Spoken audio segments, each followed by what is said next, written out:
Smart ETF strategy returns 2 ಕೋಟಿ ಅಲ್ಲ 3.5 ಕೋಟಿ. ಇದು ಇಂಟರ್ನೆಟ್ ನಲ್ಲಿ ಆಲ್ಮೋಸ್ಟ್ ಯಾರು ಹೇಳಿಲ್ಲ. ಒಂದೇ ಇನ್ವೆಸ್ಟ್ಮೆಂಟ್ ಆದ್ರೆ returns almost double. One simple change but the smartest SIP move.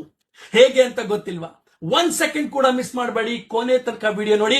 Most people ಇನ್ನ ಫಾಲೋ ಮಾಡ್ತಿರೋದು ದ ಓಲ್ಡ್ SIP ರೂಟೀನ್. ಆದ್ರೆ ಸ್ಮಾರ್ಟ್ ಇನ್ವೆಸ್ಟರ್ಸ್ ಏನ್ ಮಾಡ್ತಾರೆ ಅಂದ್ರೆ ಸ್ಮಾರ್ಟ್ ETF ಕಾನ್ಸೆಪ್ಟ್ ಯೂಸ್ ಮಾಡ್ತಾರೆ. ಎಕ್ಸಾಂಪಲ್, ನೀವು ಪ್ರತಿ ತಿಂಗಳು 20,000 ರೂಪಾಯಿ ETF ನಲ್ಲಿ ಹೂಡಿಕೆ ಮಾಡ್ತಾ ಇದ್ದೀರಾ ಅನ್ಕೋಣ. ನಾರ್ಮಲ್ SIP ಹೇಗಿರುತ್ತೆ? Same date same amount market ಎಲ್ಲಾದ್ರೂ ಇರ್ಲಿ ಹೂಡಿಕೆ ಮಾಡ್ತಾ ಇರ್ತೀರಾ. ಬಟ್ 20 ಇಯರ್ಸ್ ಅಲ್ಲಿ ಇದು ನಿಮಗೆ ಕೊಡೋದು ಆನ್ ಎನ್ ಅವರೇಜ್ 12% CAGR ಅಲ್ಲಿ 2 ಕೋಟಿ ಹತ್ರ ರಿಟರ್ನ್ಸ್ ಕೊಡುತ್ತೆ.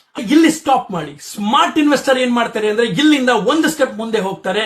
ಸ್ಮಾರ್ಟ್ ETF ಕಾನ್ಸೆಪ್ಟ್ ಯೂಸ್ ಮಾಡ್ತಾರೆ. Instead of investing 20,000 rupees per month, they will split it 1,000 rupees per day. ಅಂದ್ರೆ ಡೈಲಿ 2 ಗಂಟೆಗೆ ಒಂದು ಅಲಾರಾಮ್ ಇಟ್ಕೊಳ್ಳಿ. ಮಾರ್ಕೆಟ್ ರೆಡ್ ಆಗಿದ್ರೆ ಅವತ್ತು 1,000 rupees ನ ಹೂಡಿಕೆ ಮಾಡೋದು. ಅಕಸ್ಮಾತ್ ಮಾರ್ಕೆಟ್ ಗ್ರೀನ್ ಆಗಿದ್ರೆ ಅವತ್ತು ನಾವು ಹೂಡಿಕೆ ಮಾಡೋದಿಲ್ಲ, ಸ್ಕಿಪ್ ಮಾಡೋದು. ಅಕಸ್ಮಾತ್ ಮಾರ್ಕೆಟ್ 5 ದಿನ 4 ದಿನ ಕಂಟಿನ್ಯೂಸ್ ಮೇಲ್ ಹೋದ್ರೆ ಏನ್ ಮಾಡೋದು? 6ನೇ ದಿನ ನಾವು ಆ ಡಿಪ್ ಅಲ್ಲಿ 6,000 ರೂಪಾಯಿ ಹೂಡಿಕೆ ಮಾಡೋದು. ಅಂದ್ರೆ ಏನು ನಾವು ಹೂಡಿಕೆ ಮಾಡಲ್ಲ ಅಮೌಂಟ್ ನ ಕಂಪ್ಲೀಟ್ ಅವತ್ತು ಹೂಡಿಕೆ ಮಾಡೋದು. ಚೀಪ್ ಆಗಿದ್ದಾಗ ಹೆಚ್ಚಿಗೆ ಬೈ ಮಾಡೋದು, ಎಕ್ಸ್ಪೆನ್ಸಿವ್ ಆದಾಗ ಕಡಿಮೆ ಬೈ ಮಾಡೋದು. ಇದು ಎಮೋಷನ್ಸ್ ಅಲ್ಲ, it's pure logic.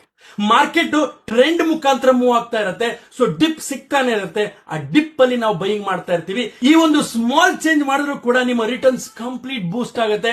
Average buying cost ಕಮ್ಮಿ ಆಗುತ್ತೆ. ರಿಟರ್ನ್ಸ್ 12% ಇಂದ 18ರಿಂದ 20% CAGR ಗೆ ಹೋಗುತ್ತೆ. ಸೇಮ್ 20,000 rupees ಇನ್ವೆಸ್ಟ್ಮೆಂಟ್ 20 ವರ್ಷದಲ್ಲಿ 2 ಕೋಟಿ ಆಗೋದ್ರ ಬದಲು 3.5ರಿಂದ 4 ಕೋಟಿ ಆಗ್ಬಹುದು.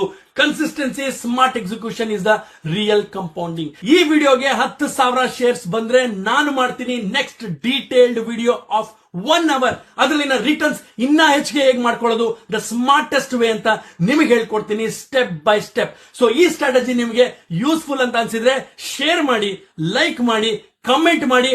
ಮರಿಬೇಡಿ, ಏನೇ ಕ್ವಶನ್ಸ್ ಇದ್ರು ನಾನು ನಿಮಗೆ ರೆಸ್ಪಾಂಡ್ ಮಾಡ್ತೀನಿ.